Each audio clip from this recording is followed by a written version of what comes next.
Is Donald Trump's North Korea strategy working? Kim Jong Un, to general surprise, announced in his New Year's Day speech that he was prepared to melt the frozen North-South relations, to allow contacts with South Koreans, and to discuss North Korean participation in the Winter Olympics to be held in February in South Korea. U.S. President Trump has tweeted that this would not have happened had he not been firm, strong and willing to commit our total might against the North. He may be partly right. The single most important factor driving the North Koreans to this decision was probably economic distress. Pyongyang's anxieties are evident from Kim Jong Un's speech, most of which focused on the economy. Agriculture and fisheries, he said, need an upswing, while light industry should save electricity and also produce more goods with local materials. This means that supplies of food, power and imported raw materials are all problematic. So, to the extent that these problems are due to U.S.-inspired sanctions, they were also caused by a severe drought last year and by the inefficiencies of North Korea's unreformed economy. President Trump has a point. But President Trump's unpredictability may also have contributed to Pyongyang's decision.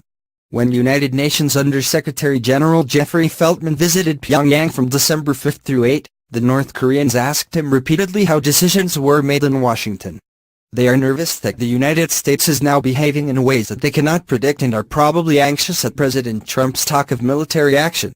So, Pyongyang probably hopes not only to ease its economic problems by persuading South Korea to slacken its implementation of sanctions. South Korea's seizure last month of 2 vessels caught illegally transshipping oil to North Korean vessels will have alarmed Pyongyang, and perhaps to give it some direct economic assistance, but also by warming relations with a key U.S. ally to reduce the risk of a surprise U.S. strike on its facilities.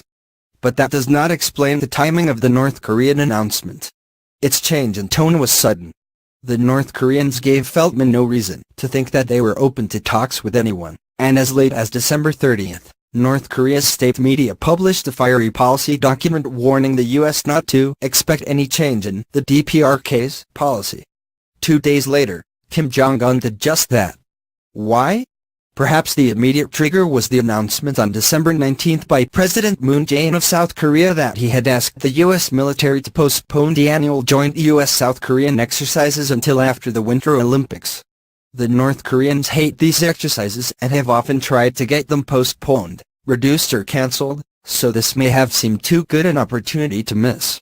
They acted quickly, meeting South Korean officials secretly right at the end of December, probably to say that North Korea would take part in the Olympics if the postponement was confirmed, which, following a conversation between President Moon and President Trump, it now has been.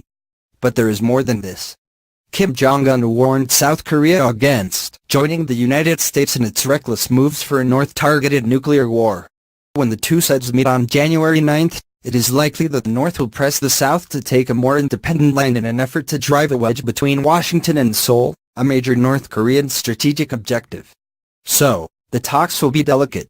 To give the North Koreans too little would risk the door slamming shut again, but to give